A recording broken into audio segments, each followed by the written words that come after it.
জবানের মায়ের বেশি যদি আমার উম্মতেরা তোমরা দুইটা জিনিস যদি আমার কাছে আমানত রাখতে পারো, জামানত রাখতে পারো, আমি রাসূল কথা দিতেছি তোদের জান্নাতের চাবিদার আমি রাসূলুল্লাহ হয়ে যাব।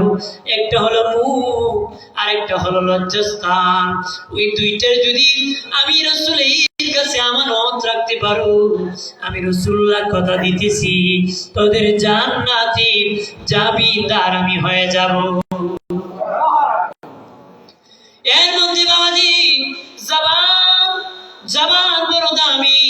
বাবাজি কবুল বলেছি, বি হয়ে গেছি, আই লাভ ইউ বলেছি, প্রেম হয়ে গেছি, ঝগড়া লেগেছি, আই হেট বলেছি, ভেঙে গেছি। বাবাজি বি করেছি, রাখবি না, তালাক করেছি, ভঙ্গ হয়ে গেছি। বাবাজি জবানের মার এত বেশি, হাত দিয়েও মারা যায়, মুখ দিয়েও মারা যায়। তবে বাবাজি হাতের মায়ের চেয়ে মুখের মায়ের বড়, হাতের মায়ের চেয়ে মুখের মায়ের বড়। হাত দিয়া বাবা পাশের লোককে মারা যায়, লন্ডন লোককে মারা যায় না। কথা বলেন না বাবাজি, হাত দিয়া পাশের লোক মারা যায়, দূরের লোক মারা যায় না, কিন্তু মুখ দিয়া পাশের লোক মারা যায়, দূরের লোকে মারা যায়। বাবাজি হাত দিয়া কবরের মাইয়াতে মারা যায় না রে, কিন্তু মুখ দিয়া কবরের মাইয়াতে মারা যায়। হাত দিয়া কবরের মাইয়াতের উপকার করা যায় না, মুখ দিয়া কবরের মাইয়াতের উপকার করা যায়। মুখের মায়ের বল, মুখের মায় কি ফোন দিছে, বেড়া গালি মারছে, কি মারছে, মার দিছিনি, কথা বলেন না। এরপরে জানিয়ে রাখেন, হাত দিয়ে মারলে মাথায় লাগে, পায়ে লাগবি, ঘাড়ে লাগবি, বাবাজি পা হাতে লাগবি, কিন্তু মুখ দিয়ে মারলে অন্তরে লাগি। মুখ দিয়ে কি অন্তরে লাগে। আল্লাহ বলি, ওরে বান্দা বান্দি, আমার বান্দা বান্দির অন্তরে কষ্ট দিও নারী। আমি আল্লাহ অন্তর নিজে বানাইছি, নিজে তাকার জন্য রে। তোমরা মুখে আমার বান্দা বান্দির অন্তরে কষ্ট দিও না, দুঃখ দিও না। নবী বলেন, বেশি যদি রাগ উঠি তোমরা কোরআন পড়ায় দিও, আর যদি বেশি রাগ উঠে মসজিদ ভেঙে দিও। তারপর মানুষের অন্তরে কষ্ট দিও না। কোরআন পড়ানো জায়েজ না, মসজিদ ভাঙা জায়েজ না। তার মানে কোরআন পড়ানো যেমন গুনাহ, মসজিদ ভাঙা যেমন গুনাহ, এর চেয়ে বড় গুনাহ হলো মানুষের অন্তরে কষ্ট দেওয়া। মানুষের অন্তরে কি কষ্ট দাও, এর চেয়ে বড় অপরাধ, এর চেয়ে কি বড় অপরাধ। মানুষের অন্তরে দুঃখ দেওয়া এর চেয়ে বড় অপরাধ। ও বাবাজি খেয়াল করেন ভালো করিয়া, বদ্ধ দিবেন না, বদ্ধ হয় ধ্বংস হবেন। অন্যকে বদ্ধ দিলে নিজে পড়ে মরবি। ইউনূস নবী নবী হইয়া জাতিকে বদ্ধ দি, দেশ ছাড়িয়া দেশান্তর হতে নৌকা উঠে বিপদে পড়েছিলেন। ওই সময় নিয়ম ছিল, যদি কোন গোলাম পাগিয়ে যেত, নৌকা মধ্যখানে যে ঘোরাঘুরি করত। ইউনূস নবী উঠিয়া নৌকা যখন উঠেছি, নৌকা ঘোরাঘুরি করতেছি, মাঝি ডেকে বলে, কে আছো রে, গোলাম বেগে যেতেছো, তাড়াতাড়ি নেমে যাও, তোমার কারণে নৌকা ঘোরাঘুরি করতেছি। তাকে দেখি কেউ গোলাম না, সব মনিবের দল, সব মনিবের দল। তখন বলে, কে রে, গোলামের দল তো কেউ দেখি না, সব মনিবের দল, নিশ্চিত কেউ না কেউ পলায় আসছেন, কারণ আপনি যদি না নামে যান নৌকা পানির নিচে ডুবে যাবে, তাড়াতাড়ি নেমে যান। ইউনূস নবী মনে মনে বলে, আল্লাহ মালিক, আমি তো তোমার ভাগ্য গোলাম, আমি গজবের জন্য দোয়া করেছি, কিন্তু তোমাকে বলি নাই গজবকে দিবা, আর দিলে কি আমি থাকবো না, চলে যাব? তোমার কাছ থেকে অনুমতি নেই নাই, আমি সেখান থেকে দেশান্তর হয়ে গেছি, চলে আসছি। আল্লাহ গো, আমার কারণে মানুষ বিপদে পড়বে আমি চাই না। এমনি ইউনূস নবী সমুদ্রে ঝাঁপ মেরেছি। ইউনূস নবী যে সমুদ্রে ঝাঁপ মেরেছিলেন, সেই সমুদ্রের গভীরতা ছিল ৮,০০০ মাইল গভীরতা ছিল। উনি ডুবে নেমে যাওয়ার পরে মাছ গ্রহণ করেছে, ওইটাকে আরেকটা গ্রহণ করেছে। বাবাজি বন্ধ দিবেন না, দয়াল নবীজি মেরাজ থেকে আসিয়া বলছেন মহিলারা বেশি জাহান্নামে যাবে। মহিলারা বলল ইয়া রাসূলুল্লাহ, নবীজি কেন গো আমরা জাহান্নামে যাব? নবী বলেছেন কয়েকটা কারণ আছে, এর মধ্যে তোমাদের মুখ ঠিক না, তোমরা মুখ দিয়া মানুষকে গালাগালি করো, অভিশাপ দাও, সাধারণ বিষয় নিয়ে বলো, তোর উপর আল্লাহ টাটা বলো, তোর উপর গজব নাজিল হোক, তোর ছেলের কামাই যেন না কাজ টাটা বলে যেন শেষ হয়, ঘরে যেন আগুন লাগে।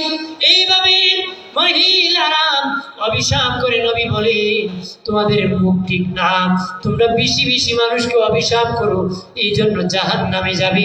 একটু চিল্লায় বলে নাউজুবিল্লাহ। অভিশাপ করেনি, কথা হয় না। এটা পুরুষে করলো তো যোগে যাব, মহিলা করলো তো যোগে যাব। অভিশাপ করা যাবে? করা যাবে? করা যাবে না। ওই বেচারা আগে মানুষ ঘোড়া বিয়া করতো, কি করতো? ঘোড়া দিয়ে। এবার ঘোড়া চাইছে, ঘোড়া দিছে না। কি দিছে না? ঘোড়া দিছে না। ঘোড়া যখন দিস না, আজকে দিয়ে তো ঘোড়ার পিছে লাগলো। বড় লাইলাতুল কদরে সারা ইবাদত করে আল্লাহ, সারা ইবাদতের বিনিময়ে কিছু চাই না, আমি যদি গিয়ে দেখি আর ঘোড়াটা মরে গেছে। কি দোয়া করছে? ঘোড়া মারার তো এগিয়ে দেখি এর মা কাঁদবে। মা কাঁদিস কেন? কই বাবা তো একটা গাবি আছি, কিছুক্ষণ আগে মরে গেছে। কিছুক্ষণ আগে কি? হ্যাঁ কয় বুঝি না, খোদায় ঘোড়াও চিনে না, গায়েও চিনে। আল্লাহ কয় ঘোড়ার গায়ে আমি বানাইছি বেটা, আমি চিনবো না, তুই চিনবে না। কথা ঠিকই না। যে অন্যের জন্য গর্ত করবেন, নিজে পরে মরবেন, নিজে পরে কি মরবেন, কারো জন্য এই চিন্তা করবেন না। আল্লাহু ওয়ালিউল্লাযিনা আমানু, মুসলমানের উকিল কে? আমাদের গার্জেন কে? গাতায় ফেলে দিয়ে কাউকে মারার স্বপ্ন দেখবেন না। আল্লাহ বাঁচালে কারো বাবারও ক্ষমতা নাই মারা। কথা ঠিক কি না? জোরে বলে। আমার প্রাণের বাবাজি, এই জন্য খেয়াল করেন ভালো করিয়া, জবান দিয়ে অভিশাপ দিবেন না, জবান হেফাজত করবেন। আল্লাহ নবীর দরবারে সিদ্দিক আকবর রাদিয়াল্লাহু তাআলা আনহু গিয়েছেন। নবীজি জিজ্ঞাসা করেছেন, ওনার মুখ থেকে একটা পাথর বের করেছেন। নবী বললেন আবু বকর, পাথর কেন রে? সিদ্দিক আকবর ডেকে বলে নবী জিহ্বা বড় খারাপ, অযথা কথা বলতে চায় গো নবী, এই জন্য জিহ্বার মধ্যে পাথর দিয়া চাপিয়ে রাখছি।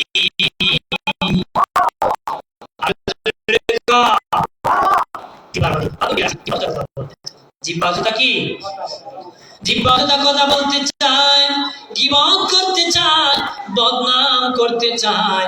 নবীজি আবু বকর সিদ্দিক জান্নাতি, তারপরও যদি পাথর চাপা দিয়া রাখি, বাবাজি আমাদের কেমন রাখা দরকার, কেমন সাবধান হওয়া দরকার। বাবাজি জবান হেফাজত করতে হবে, আলেম হলে করতে হবে, শিক্ষিত হলে করতে হবে, কৃষক হলে করতে হবে গো বাবাজি, ব্যবসায়িক হলে করতে হবে।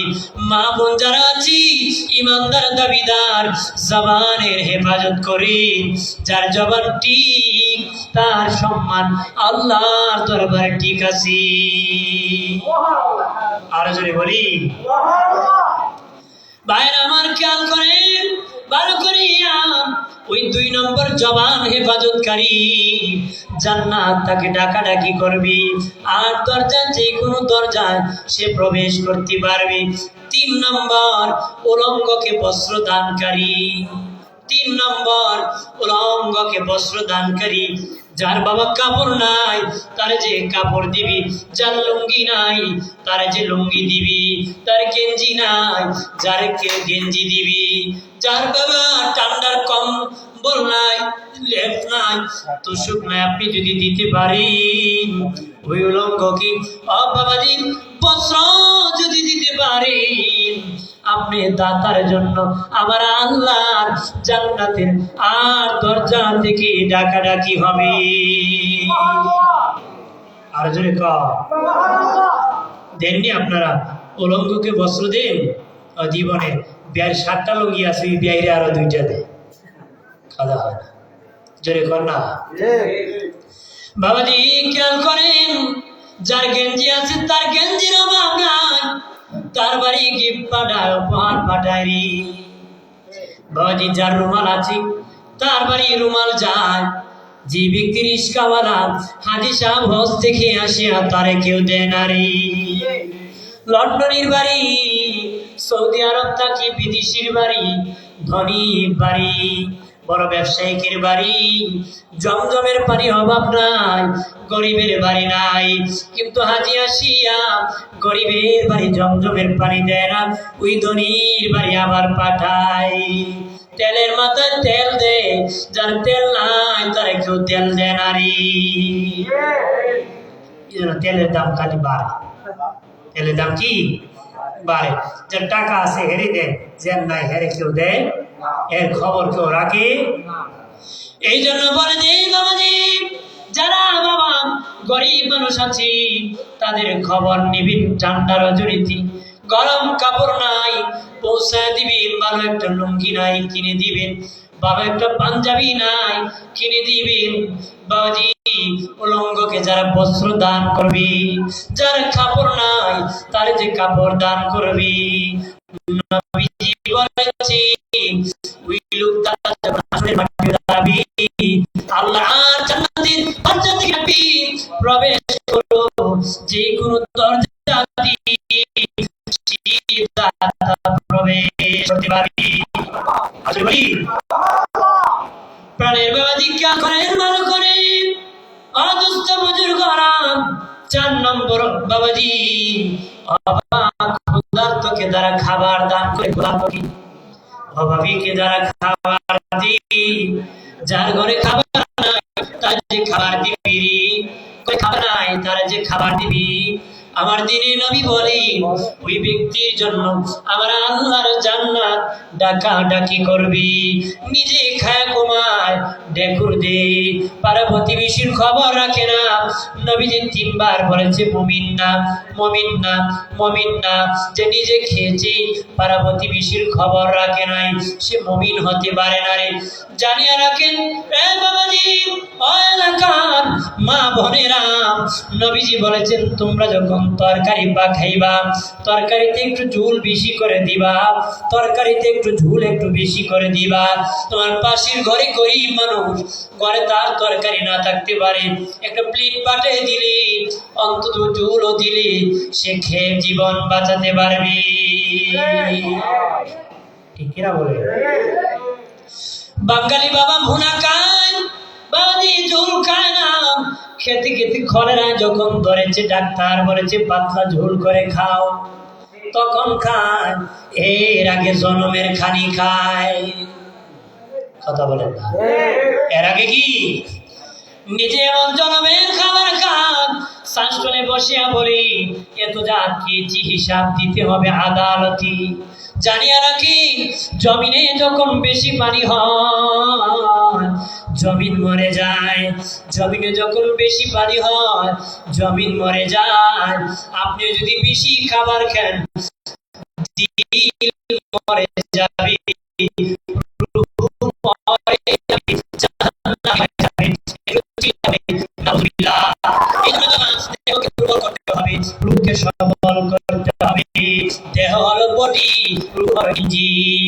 দেহের কাজ জাহান্নামে যাওয়া, রুহুর কাজ জান্নাতে যাওয়া।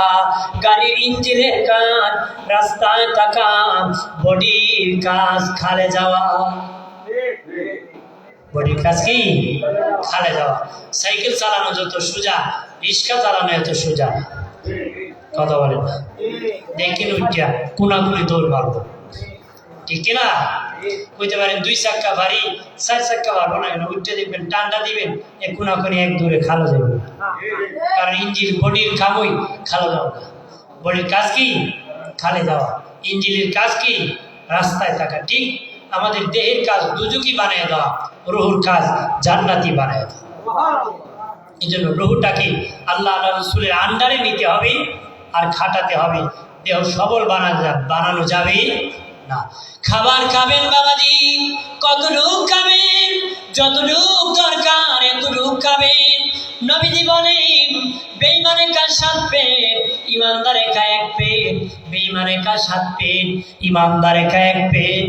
বেঈমান সালা বাঁধে নাকি? না না, 1 পেট আর 7 পেটের কথা কেন বলেছেন জানুনি বাবাজি? বেঈমান খায় বাঁচার জন্য, বাঁচে কিসের জন্য? আরো খাওয়ার জন্য। মুসলমান ইমানদার খায় বাঁচার জন্য, বাঁচে কিসের জন্য? আমার আল্লাহর গোলামির জন্য। বাঁচে কিসের জন্য? আল্লাহর গোলামির জন্য বাবাজি। এই জন্য বলেছি বেঈমানে খায় 7 পেট, ইমানদারে খায় 1 পেট। বাবাজি কতটুকু খাবো? জীবন বাঁচাতে যতটুকু দরকার হয় ততটুকু খাবো রে।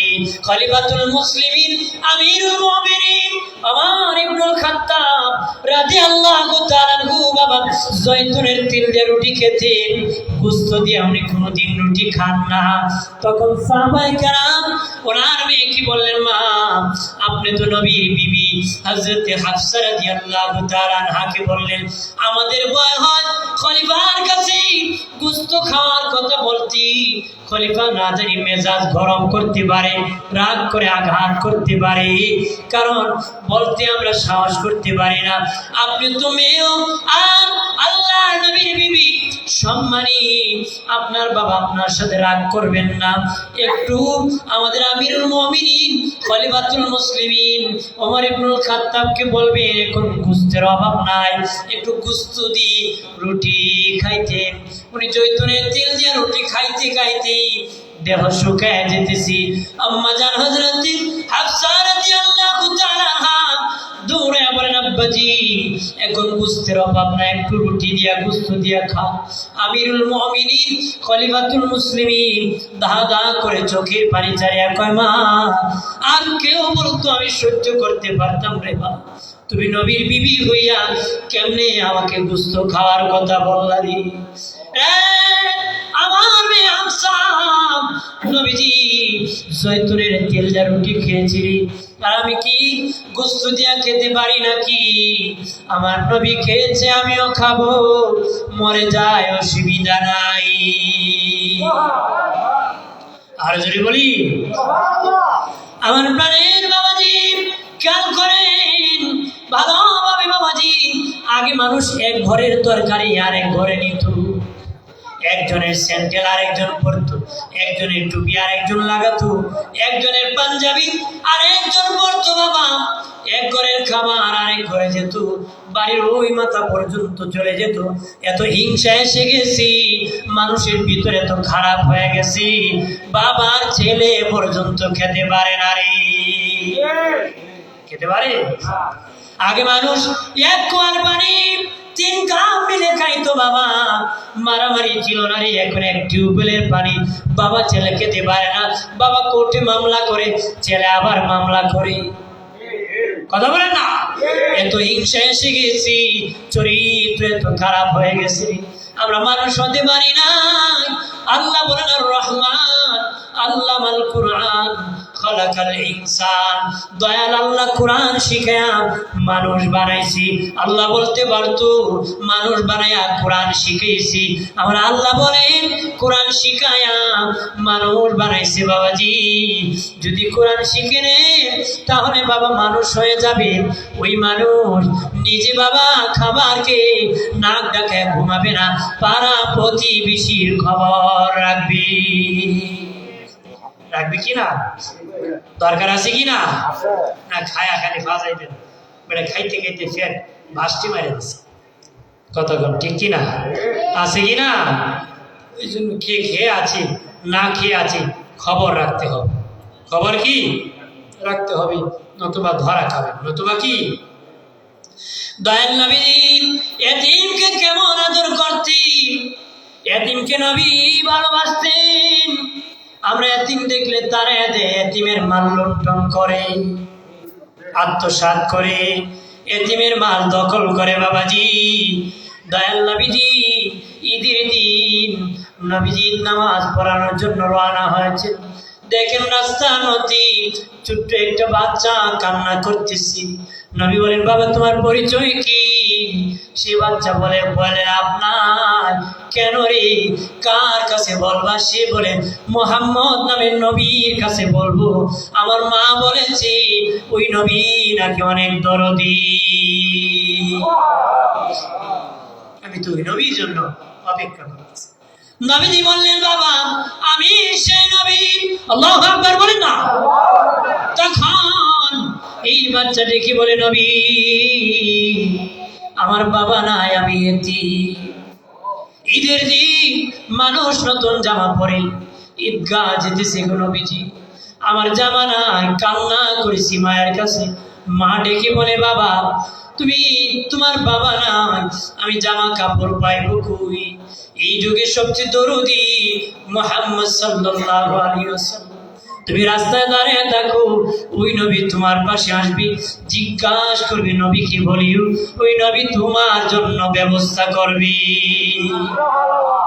নবীজি দরিয়া বাদি আম্মা জান আয়েশার কাছে নিয়ে বলেন আয়েশা রে, তারে গোসল করায় দাও। গোসল করানো হলো। নবীজি দুইটা জামা কাপড় পরায় দিলেন। একটা কাপড়কে দুইটা টুকরা করে নিচের অংশে একটা পরালেন, উপরের অংশে একটা পরালেন। নবীজি বলেন বাবা চলো ঈদগাহে যাব। দয়াল নবীজি বের হয়ে বললেন বাবা রে বাবা ঈদগাহে যাব, তুমি আমার কাঁধে উঠো। বাচ্চা বলে নবী বেয়াদবি হবে। নবী বলেন উঠো রে বাবা, তুমি আমার কাঁধে উঠো, আমি দেখাবো আমার উম্মতকে আমি এতিমকে কত ভালোবাসি। কাঁধে উঠাইয়া নবী মসজিদ নববীতে প্রবেশ করেছি। বাবাজি মিম্বর শরীফের নবীর পাশে বসায় দিয়েছি। সাহাবায়ে কেরাম বলে ইয়া রাসূলুল্লাহ, নবীজি ওকে তার চিনতেছি না, নতুন, সে কে গো নবী?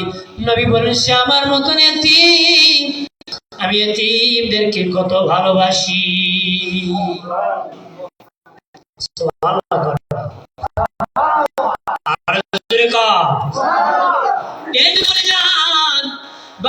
খাবার দিবেন, মেহমানদারি করাবেন, মেহমানদারি করাবেন, মেহমানদারি মেহমান নিয়ে খাওয়া সুন্নত। সব নবী মেহমান ছাড়া কি খেতেন না। হযরত লূত আলাইহিস সালাম কয়েকদিন হয়ে যায় খাবার খান না, যে মেহমান পান না। কি পান না? বিবি ডেকে বলে স্বামী খাবার খাবেন না। লূত নবী ডেকে বলে মেহমান ছাড়া খাবো না রে। আল্লাহ বলেন জিবরিল অমুক এলাকা ধ্বংস করতে যাবা, যাওয়ার আগে মানুষের সুরত ধরিয়া আমার লূতরে তোমরা খাওয়ায়া যাও। সুবহানাল্লাহ। লূত নবী ছিলেন পয়গম্বর, ওনার বিবি ছিল কাফের। বিবি ছিল কি? কাফির। ফেরাউন ছিল কাফের, ওর বিবি ছিল আসিয়া জান্নাতি। সুবহানাল্লাহ। ভাইরা আমার খেয়াল করেন, ভালো করে। হযরত লূত নবী জিবরিল সহ 10 জন মানুষের সুরত এসেছে। বিবিকে বলেন বিবি খাবার দাও। খাবার যখন রেডি করেছি, লূত নবী বিবি তখন গুন্ডা বাহিনীর খবর দিছে। ওই গোত্রের লোকেরা পুরুষ পুরুষে আকাম করে, ওরকম সুন্দর যুবক পেলে আকাম করত, যুবক পেলে আকাম করত। বাবাজি তাদেরকে ওই লূত নবীর বিবি খবর দিল, হে গুন্ডারা, আমার বিবি স্বামীর কাছে 10টা যুবক মেহমান আসছে, অনেক সুন্দরী, তোমরা তাড়াতাড়ি করে তোদের কাছে অংশগ্রহণ করো। তখন গুন্ডা বাহিনীরা লূত নবীর বাড়িতে প্রবেশ করেছে। ইসমাইল নামক ফেরেশতা ছিল সবচেয়ে বেশি সুন্দর, তার দিকে এগিয়ে গেছে গুন্ডা বড় সর্দার আঘাত করবি। লূত নবী ডেকে বলেন এ গুন্ডা সাবধান, তোমরা আমার মেহমানকে বেইজ্জতি করিও না রে। তারা আমার বাড়ি মেহমান, তোমরা আমার মেহমানকে বেইজ্জতি করিও না। আমার মেয়ে আছে 7 জন, 7 জনের কাছে আমি বিবাহ দিয়ে দিব। তারা মানে নাই। বাবাজি যখন এগিয়ে যাচ্ছি তখন ইসমাইল নামক ফেরেশতার কাছে যখন আসছি, উনি শাহাদাত আঙ্গুল কানা উঠে দিছি, এমনি বাবা বড় গুন্ডাটা পাথর হয়ে গেছে। শেষ করে দিয়ে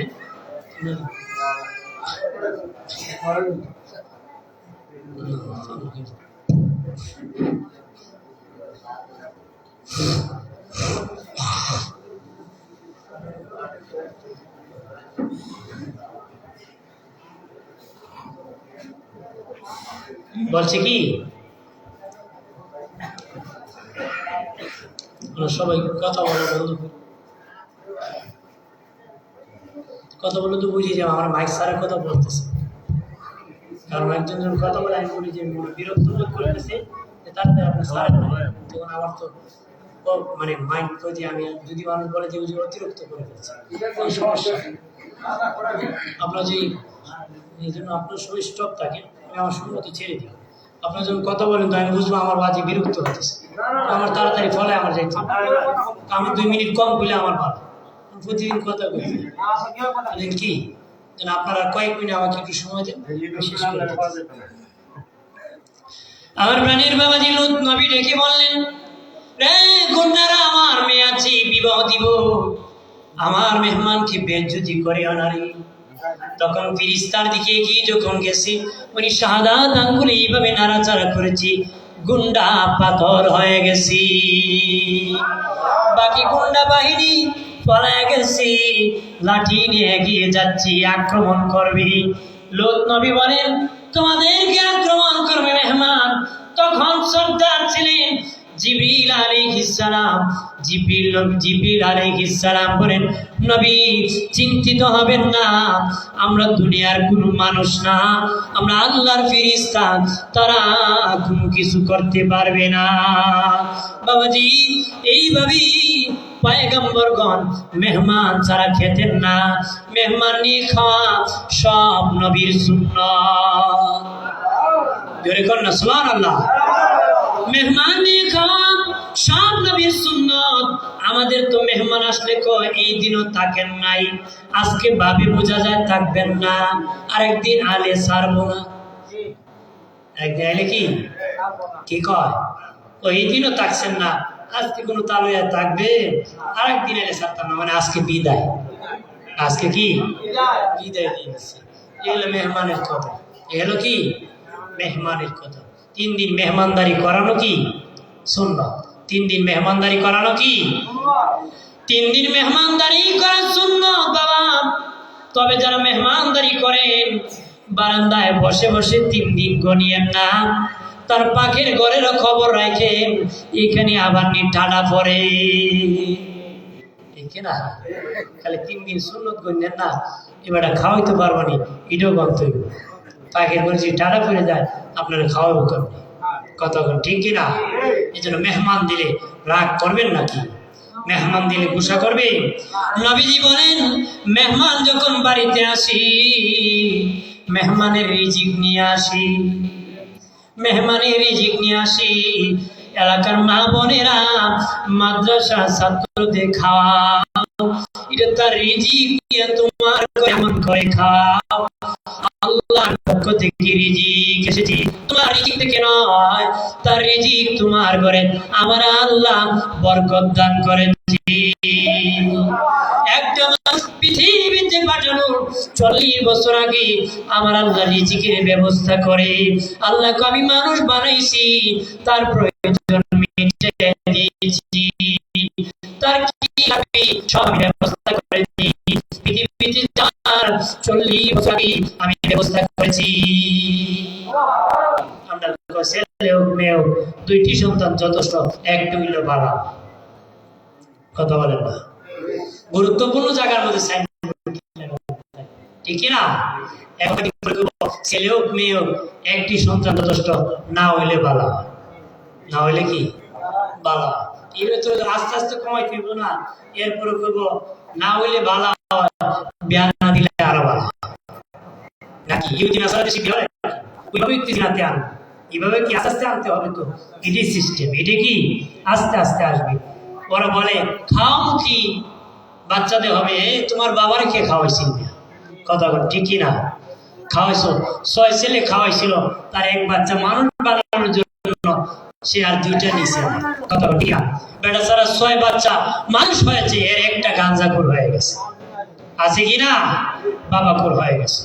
এই জন্য আল্লাহ মানুষ বানানোর মালিক কি আল্লাহ। জোরে বলেন কে? রিজিক বাড়ছে না কমছে?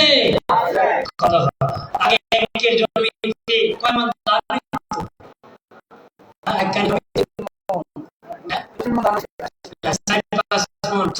এখন